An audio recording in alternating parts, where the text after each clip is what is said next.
হরে কৃষ্ণা। তো আমি আজকে দেখাবো আপনাদের pure veg pasta. So let's start. আমি এখানে পাস্তা নিয়ে নিয়েছি, তো 4টে টমেটো, 3টে বাটার, কিছু লঙ্কা নিয়ে নিয়েছি। এবার আমি টমেটোগুলোকে ভালো করে ধুয়ে নেব। টমেটোগুলো ধোয়া হয়ে গেলে এখানে আমি কিছু লঙ্কাগুলো ধুয়ে নেব।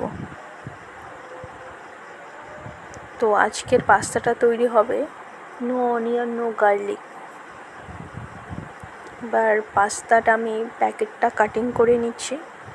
তারপর কড়াইয়ে আমি কিছু জল দিয়েছি, জলটা বয়েল করে নিয়েছি। এরপর লবণ আর আমি তেল দিয়ে দিলাম।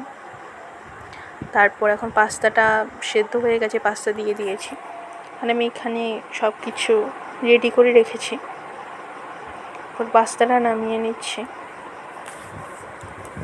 আপনারা দেখুন। তারপর কড়াইয়ে এখানে তেল দিয়ে দিচ্ছি। এরপর জিরে ফোড়ন দিয়ে দেব, তারপর আদা দিয়ে দেব, তারপর চিলি দিয়ে কিছুক্ষণ নাড়িয়ে নেব। তারপর এখানে টমেটোগুলো যে কুচি কুচি করে রেখেছিলাম সেগুলো দিয়ে দিলাম, দিয়ে নাড়িয়ে নিচ্ছি। এরপর টমেটোর এখানে লবণ দেব, তারপর হলুদ দিয়েছি, জিরের গুঁড়ো, ধনিয়া গুঁড়ো দিয়ে কিছুক্ষণ নাড়িয়ে নেব। তারপর একটু গ্রেভি হয়ে গেলে পাস্তাগুলোকে ঢেলে দেব। এখন পাস্তাগুলোকে খুব ভালো করে মিক্স করতে হবে, অনেকক্ষণ গ্রেভি করতে হবে, যতক্ষণ না পাস্তাটা একটু গ্রেভি হয়ে যাচ্ছে, টমেটোর সাথে মিক্স হয়ে যাচ্ছে, একটু ফ্রাই হচ্ছে, ততক্ষণ করতে হবে। এইদিকে আমি 3টে বাটার রেডি করে নিয়েছি। তো এরপর দেখুন অনেকটাই গ্রেভি হয়ে গেছে।